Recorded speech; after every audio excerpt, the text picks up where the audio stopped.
लेकिन दानव का नाम सुनकर हर कोई डर जाता था। एक दिन राजकुमारी लीला और राजकुमारी अरोरा ने महल की पुरानी लाइब्रेरी में एक अजीब सा नक्शा पाया।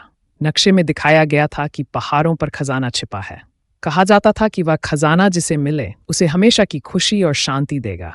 खजाने को खोजने और राज्य के लोगों की मदद करने के लिए दोनों बहनें निकल पड़ीं। उन्होंने रास्ते में बौनों से मदद मांगी। बौनों ने उन्हें चेताया, खजाने तक पहुंचने का रास्ता आसान नहीं है।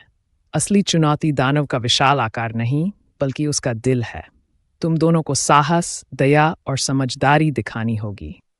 राजकुमारियों ने वादा किया कि वे बहादुर और दयालु बनेंगी, और उन्होंने अपनी यात्रा शुरू की। बौनों के साथ मिलकर उन्होंने खजाने तक पहुंचने के लिए कई मुश्किलों का सामना किया।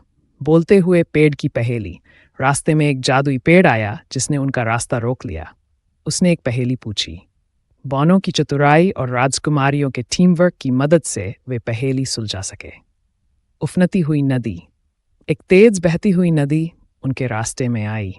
रानी सेराफिना द्वारा दी गई एक जादुई रस्सी की मदद से उन्होंने नदी पार की। दानव की गूंजती हुई आवाज़।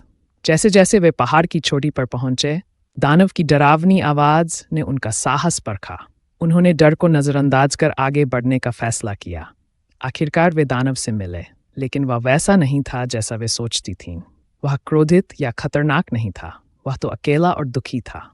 उसने खजाने की रक्षा इसलिए की थी ताकि लालच के कारण कोई उसे नुकसान न पहुंचाए। दानव ने राजकुमारियों की परीक्षा ली। उसने राजकुमारी अरोरा से कहा कि वह खजाना के वल रख सकती है या पूरे राज्य के साथ साझा कर सकती है। उसने राजकुमारी लीला से पूछा कि क्या वह उन लोगों को माफ कर सकती है जिन्होंने कभी उसे चोट पहुंचाई हो। दोनों राजकुमारियों ने दयालुता और निस्वार्थता दिखाई। राजकुमारी अरोरा ने कहा कि वह खजाने का उपयोग पूरे राज्य की भलाई के लिए करेगी, और राजकुमारी लीला ने दानव के अकेलेपन को दूर करने के लिए उसकी मदद की। दानव ने मुस्कुराते हुए खजाना खोला। उसमें सोने के बीज थे। उसने बताया कि बीज ऐसे पेड़ उगाएंगे जो जादुई फल देंगे। ये फल हर बीमारी को ठीक कर सकते थे और भूख को खत्म कर सकते थे। राजकुमारियों और बौनों ने पूरे राज्य में ये बीज लगाए। धीरे धीरे लुमिनारा खुशहाल और समृद्ध हो गया। इस यात्रा ने सभी को सिखाया कि असली धन दौलत में नहीं, बल्कि दूसरों की मदद करने और दयालु बनने में है। दानव ने सीखा कि लोगों पर भरोसा करना चाहिए, और राजकुमारियों ने सीखा कि दुनिया को बेहतर बनाने का सबसे बड़ा तरीका है दूसरों